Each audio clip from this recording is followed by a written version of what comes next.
Let us illustrate PFRS 15 by solving problem letter A. On January 1, 2018, Toby Company enters into contract to deliver product BB Cream and CC Cream to Mr. Bambi for 100,000 pesos.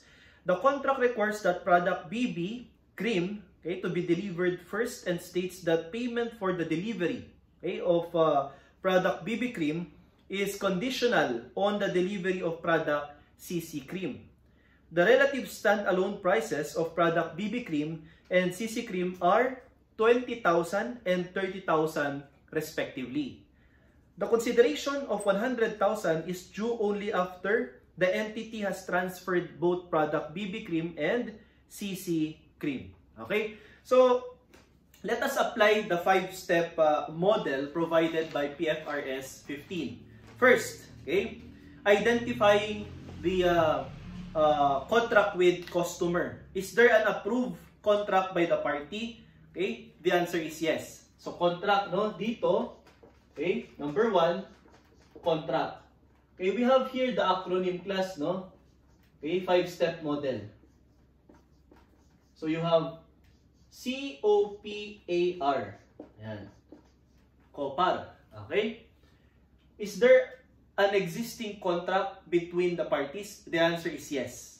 Okay? Sa problem na ito, there is an approved contract by the parties. The contract to deliver, BB Cream and CC Cream. Ayan. Okay? The right of each party. So, RT, CPA, di ba? The right, the terms of payment, CPA. Approved contract. Okay? Approved contract. Right. And terms of payment. You have probability of collection and commercial substance. Okay? So, there is a contract to deliver BB Cream and CC Cream for how much? Magkano naman? This is for 100,000. What is the term of payment? Bago babayaran or bago bayaran yung 100,000, dapat ma-deliver muna si CC Cream. Okay? Yun ang sinabi dyan sa problem. Rights of each parties in goods or services can be identified.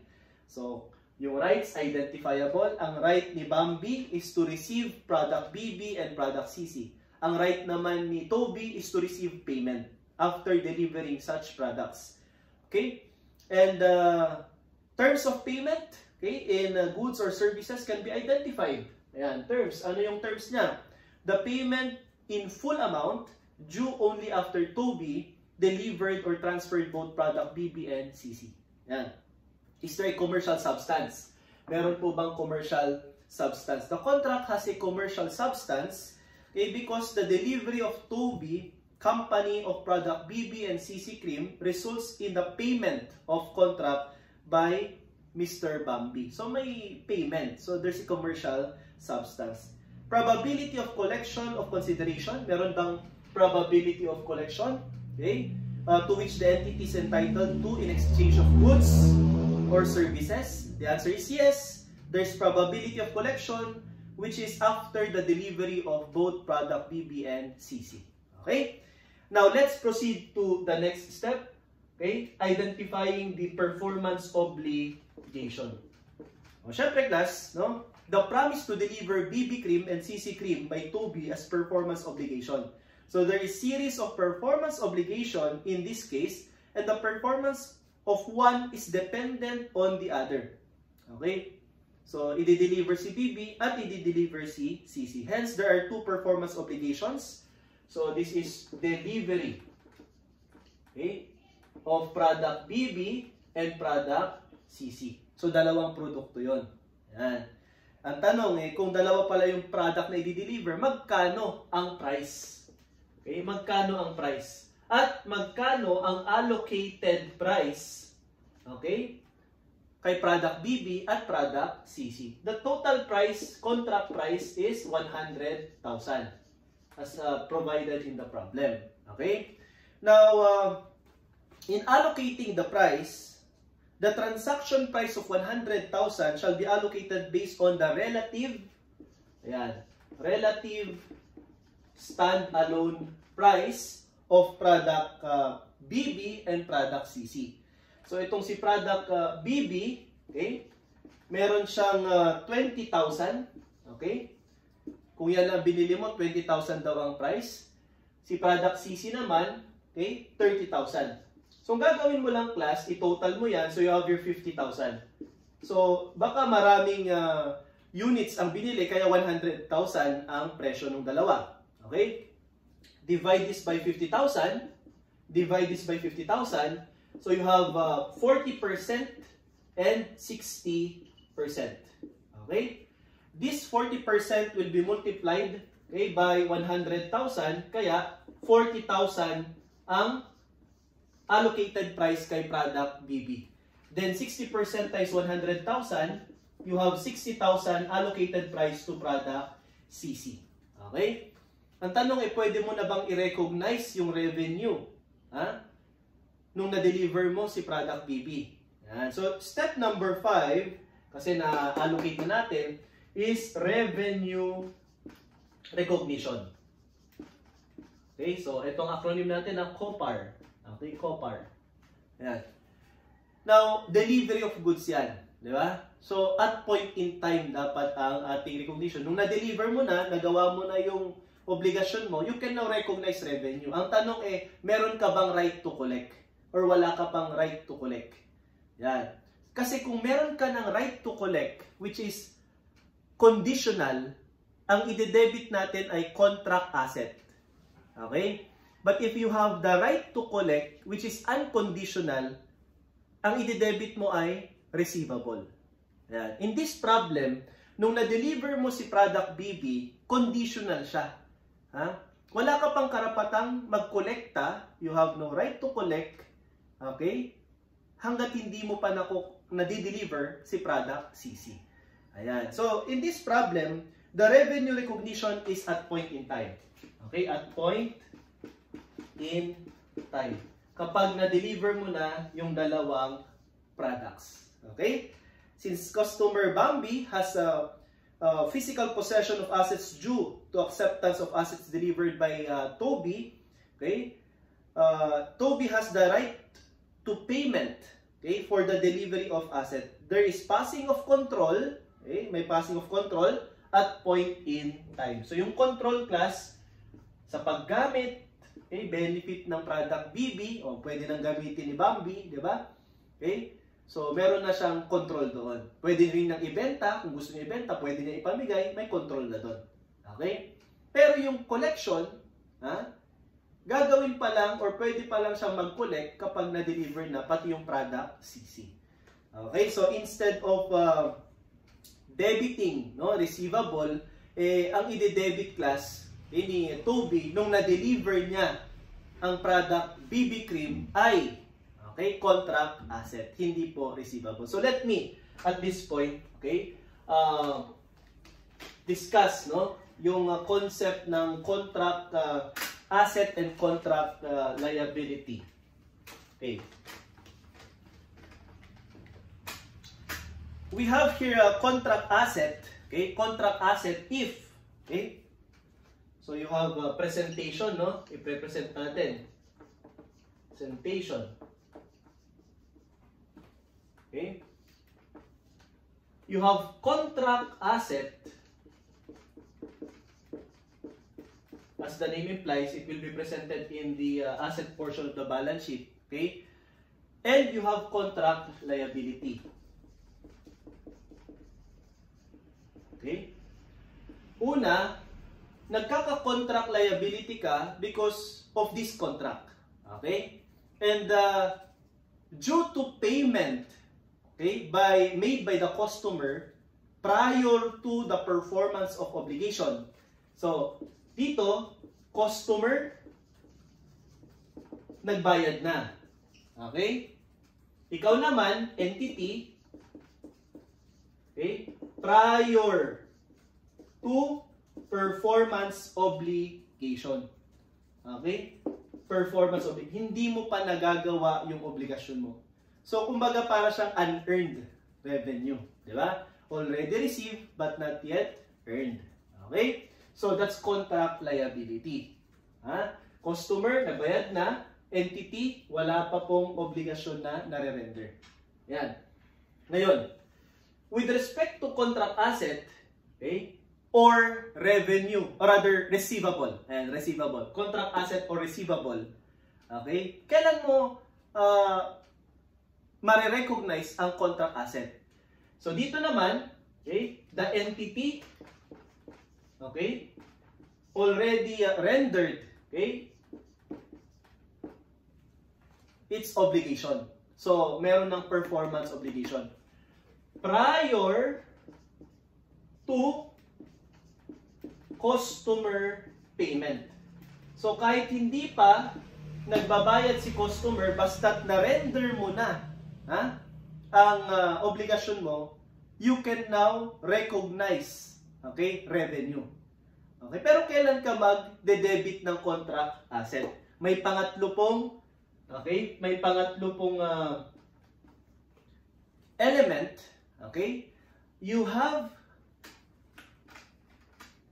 to consider the right to collect of the entity, which is conditional. And conditional. Naka-condition pa, no? Conditional. Conditional on an event, no? Okay? Uncertain event. Ayan. So, if your RTC, right to collect, is conditional, okay, ang i-recognize mo ay contract asset. Okay? Ngayon, ibig sabihin, ang entry mo, debit contract asset, credit revenue. However, okay, if your right to collect RTC is unconditional, example ha, nung na-deliver mo si product BB, pwede ka nang mag-collect. Okay? Hindi naka-condition sa delivery ni product CC yung collection mo. Okay? So kung ganun pala, at unconditional siya, instead of recognizing contract asset, ang i-recognize mo ay receivable account. Okay? Receivable. Ayan po. Okay? So, your acronym should be RTCU or RTCC. Diba? If RTCC, okay, contract asset, ang debit, credit revenue. Kasi nagawa mo naman na klase yung obligation. So, you can now recognize revenue. Pero kung hindi mo pa nagagawa at hindi pa nagbabayad sa'yo, eh wala kang i-recognize na contract asset, wala kang i-recognize na revenue. Okay? Hindi mo pa nagagawa, pero nagbayad na sa'yo, okay? Wala kang i-recognize na revenue, pero you have to recognize contract liability because of the payment received prior to performance obligation. Okay? So, dito sa problem na ito, let us answer yung requirement number 6. What is the entry in the book of Toby, okay, to record the satisfaction of performance obligation to deliver product BB to Mr. Bambi? Our answer, class, is letter B, debit contract asset. Okay? So, burahin ko to. Nung na-deliver, okay, nung na-deliver yung product BB, since conditional siya, yung collection mo kay product BB na 40,000, this is 40,000, di ba? Conditional siya sa delivery ni product CC, ang i-debit mo ay debit contract asset instead of receivable. Okay? 40,000 and credit revenue or contract revenue 40,000. So our answer, class, for item number 6 is letter B, contract asset 40,000 and credit revenue 40,000. For number 7, what is the entry in the book of Toby? Okay, upon performance of the obligation to deliver product CC cream and to recognize unconditional right to collect the consideration. Our answer, class, is letter C, okay? Debit receivable, credit contract asset, and credit revenue of 60,000. Kumbaga, na ano na yan, na compound na yan. Okay? So nung na-transfer na or na-convert na itong conditional at naging unconditional, you can now recognize receivable. Okay? So, nung na-deliver si product CC, okay, delivery of product CC, di ba? Magde-debit ka ng receivable 60,000. Okay? 60,000. Okay? Kasi may unconditional right to collect ka na. Okay? Unconditional. URTC or RTCU. Then, credit ka ng revenue amounting to 60,000. Ngayon, pwede mo na bang kolektahin yung 40,000? Yes. So, ika-cancel mo na itong contract asset. So, i-credit mo na rin yung contract asset na 40,000 at ide-debit mo rin ang receivable amounting to 40,000. Kaya yung nasa choices class, okay, yung sagot natin which is letter C ay compound entry na yan. Okay? Debit receivable 100,000 and credit contract asset 40,000. Okay, ito yon. And credit revenue of 60,000. Okay? So that is for problem A, okay, Toby Corporation. Okay, let's proceed to problem letter B. Now corporation agrees to sell TBGI company voice minutes, no, over a period of 1 year. TBGI company promises to pay, okay, 15 cents per minute, okay, for the first 100,000 minutes. If the minutes purchased exceeded 100,000 minutes and the price falls to 10 cents per minute. If the price exceeded 150,000 minutes, so from 0 to 100,000, 15 cents. 100,000 to 101,000 to 150,000 minutes, magiging 10 cents per minute ang babayaran. And if it will exceed 150,000 minutes, okay, the price will fall to 0.08 pesos per minutes. Okay? In effect, the agreement price shall be reduced retrospectively. Based on now's experience with similar agreement, it estimates the following outcome. So kung mapapansin nyo class, the transaction price is variable. Okay? Variable. So dito sa transaction price, ulitin natin, no? Okay, pwede po na fixed price or pwedeng variable price. Okay? At kapag variable price, pwede po nating i-compute based on probability. Okay? Or the so-called expected value.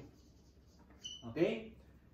In case class na dalawa lang, no, ang outcome at very obvious naman yung magiging outcome or yung percentage ay sabihin natin outlier, no? Example, 95%, 5%, dalawang outcome lang. O kaya naman 98%, 2%. So, pwede mong gamitin class, instead of the probability percentage at mag-expected value ka, gamitin mo yung most likely outcome approach. Okay? So, yun ang sinasabi ng variable contract price determination. So, in this problem, what is the estimated transaction price under the expected value method? Binigay na po, expected value method. Okay, so all you have to do is just to multiply 0.15, okay, times 60%, okay, 10% or 10 cents, I should say, times 30%, and 0.08 cents per minute times 10%, or there's 10% chance na mag-exceed sa 150,000 minutes. Kaya pag minultiply mo to, 15 cents times 60% chance, you have 0.09, okay? 10 cents times 30% chance na mag-exceed sa 100,000 but below 150,000, then you have 0.03. And last, 8 cents per minute ang babayaran, and there's a 10% probability na mag-exceed sa 150,000 minutes yung purchase or yung call, di ba? So you have 0.008. So pag in-add natin ang price, no? Equivalent sa 0.128 per minute. So our answer class is letter C, 0.128 per minute. Okay, so that's for problem letter B. Okay, now let's proceed to problem letter C. And sir, paano yung most likely outcome? AT&T, okay, enters into business with GJ Corporation to build a call center. Okay, cell center, no?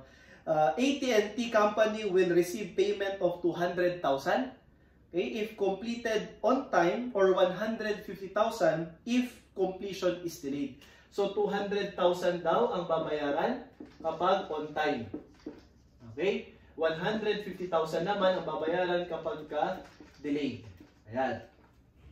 This is an example of most likely outcome, no? Why? Kasi ang estimate na binigay dito ay kumbaga parang ano siya, outlier, no? Sobrang magkalayo yung probability. So you can pick the most likely outcome. Yan. See, for example, the call center is completed within the agreed time, hence no delay. There is 95% chance, probability na on time daw. Okay?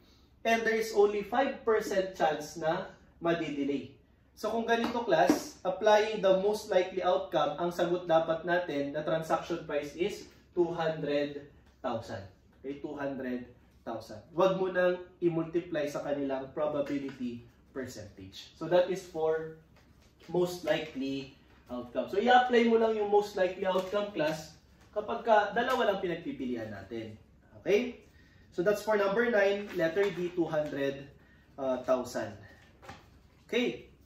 So let's proceed to problem letter D.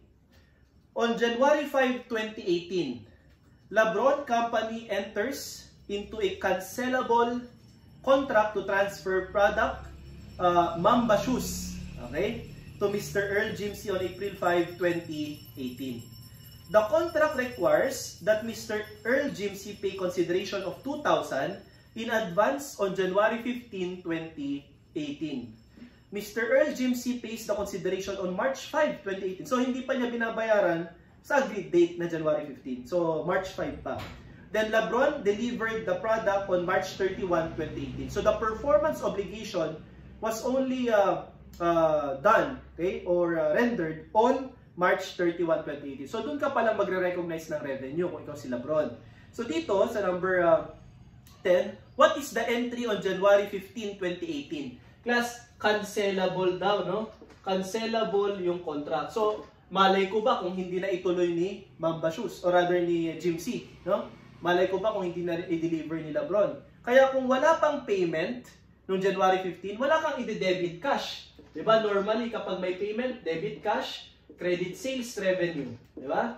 So, ayan. Okay? Kaso nga lang, noong January 15, 2018, wala pong binayad na cash. Next question. Ha? Na-deliver mo na ba? Hindi pa. Kailan mo na-deliver, Labron? March 31 pa. Okay? So, our answer, okay, in number 10 is no entry. Wala pong entry. There is no unconditional right to collect the consideration. Why? Kasi cancelable. So, wala ka pang unconditional right to collect. Okay? Then, for number 11, what is the entry to record the receipt of cash of 2,000 on March 5, 2018? So, March 5, 2018. So, dito class, na-receive mo yung cash. O, nagbayad si Jimsy, no? 2,000. Okay? Ang tanong, na-deliver mo na ba? Hindi pa. So, wala kang revenue na i-recognize kasi hindi mo pa na-render yung dapat mong i-render. Or hindi mo pa na-deliver yung dapat mong i-deliver. Eh, sir, anong entry ko kung wala pa lang credit sales revenue? Ha? Ang entry mo, yung nandito na discussion natin kanina, customer paid, okay, entity, prior to PO, performance obligation. So, ibig sabihin, mag-recognize ka ng contract, okay, liability. Diba?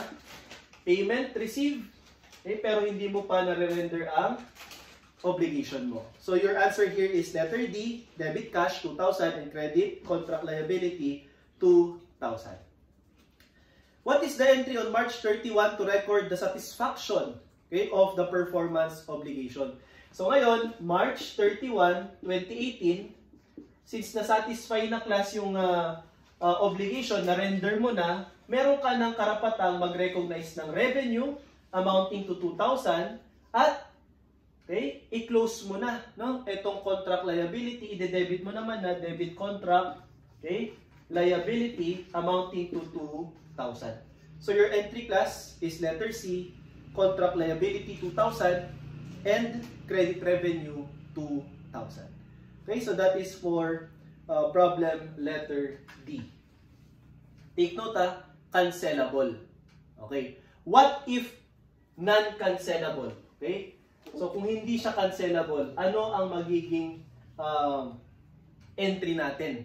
Okay, so if this is non-cancelable, so kung non-cancelable, sigurado, no? Sigurado na sigurado na makakapag-render ka ng service or i-deliver mo. Ang siguradong babayaran ka. Okay? Unfortunately, okay, hindi ka naman binayaran dito sa January 15, 2018. Burahin ko to, class, ha? Kung hindi ka binayaran pero meron kang non-cancelable contract, no? So ito assumption na lang natin. So meron kang right to collect. Okay? So burahin ko rin ito. Yan. Burahin ko rin ito. So kung may right to collect ka, ha? Kahit hindi mo pa na de-deliver, pwede kang mag-recognize ng receivable. Okay? Receivable. Kasi meron kang unconditional right to collect because it is non-cancelable. Okay? So, ang tanong, na-deliver mo na ba? Hindi pa.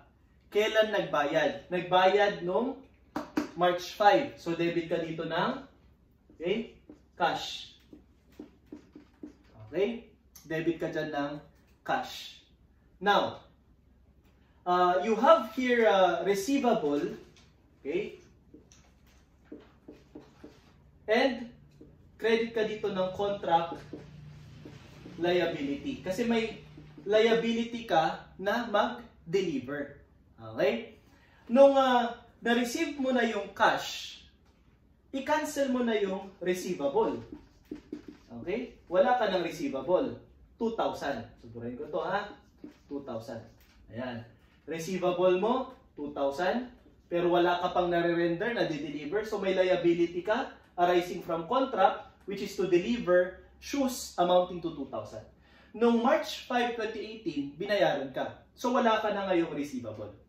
Okay? Pero nung March 31, 2018, na-deliver mo na. And that's the time na pwede ka nang mag-recognize ng revenue. So kapag revenue recognition class, performance obligation ang dapat mong tignan. Hindi yung right to collect. Pag right to collect, receivable. Yan. Okay? So ngayon, i-debit mo na ang contract, okay? Contract liability to close your liability kasi nga na-render mo na siya. Okay? So that is for our assumption, no? Na non-cancelable yung order. Okay, now let us illustrate, okay, yung problem na meron tayong call and text. Ayan. Kasi usually ito yung mga ginagamit na example sa PFRS 15 sa mga seminar, no? Kaya nilagay natin dito. On January 1, 2018, okay? PLDT enters into wireless contract with customer which customer MVP is provided with handset, cellphone yon, no? And voice and data plan for how much? 3,500 per month. Okay? PLDT identified the handset and wireless plan as separate performance obligation. So, 3,500 per month ang babayaran, okay, per month. Para saan? Para sa handset at wireless plan. Okay? So, dalawa ang performance obligation natin dito. Now, the handset can be separately sold by PLDT for a price of 20,000. So, itong handset, ang kanyang relative stand-alone price ay 20,000. Okay? At kung sakali man na hindi ka bumili ng cellphone sa kanila at yung SIM card lang, call and text lang binili mo, okay? Wireless plan lang, okay? PLDT offers 12-month service plan without a phone that includes the same level of services for how much? 2,500 per month. 2,500 per month. So, 2,500 per month times 12. Ayan. I-multiply mo na yan. Kasi 12 months, di ba? So, 2,500 times 12, this is equivalent to 30,000. So, ang relative standalone price, 30,000 for wireless plan, 20,000 naman for handset. Okay? Pero ang tanong, magkano ba ang total na babayaran mo sa plan na ito, naka-bundle? Okay? So, how much is the total transaction price? So, in computing for the transaction price, syempre, wag na natin tignan yung contract. Presume na nandyan na yung contract, di ba? Identifying the contract. Identifying the performance obligation, dalawa. Okay? Handset, delivery of goods. Okay? Wireless plan, rendering of service. Okay? So, ito service, ito naman goods. So, the transaction price is 3,500 per month times 12. Okay? The total contract price, okay, total contract price is equivalent to 40,000. Okay, 40,000. Which will be allocated, okay, based on the relative standalone prices. So, ang sagot natin sa number 13, okay, we have 3,500 times 12. Okay, is this 42,000? 42,000. Okay, this should be 42,000. Yan. Okay, 42. Ngayon, to allocate, so handset, wireless plan, si handset 20,000, wireless plan 30,000, for a total of 50,000. Okay, divide mo ulit ng 50, divide mo ulit ng 50. So, makukomputan natin class ng ratio. No? This is 40%, this is 60%. Okay? Then, i-multiply mo sa 42,000 and 42,000. Okay? So, we have 25,000. Okay? Yung wireless plan, 25,200. While for handset, 16,800. So, ito na po ang kanilang, okay, allocated contract price. So, to answer number 14, how much is the transaction price allocated to wireless plan? Letter C, 25,200. Okay, 25,200. While for transaction price allocated to handset, 16,800. Okay, so that's for letter A. Ngayon, syempre, nung nag-open ka ng plan, class, okay, pipirma ka doon, no, sa kontrata, okay, tapos, kapag ka na-approve na, i-deliver na sa'yo yung handset. Diba? Buo ang delivery ng cellphone. Hindi naman yung, SIM card muna, okay, casing muna, okay, hindi naman ganun, buo. So, ang tanong, na-deliver or na-render na ba yung obligasyon? Yes. So, the delivery of handset, okay, on January 1, 2018, nagawa na. Okay? So, kung nagawa na pala, puri ko na to class ha, pwede ka nang mag-recognize ng revenue on January 1, 2018. Okay? At yung revenue na i-recognize mo class, ay dahil sa pag-deliver ng equipment. Ayan.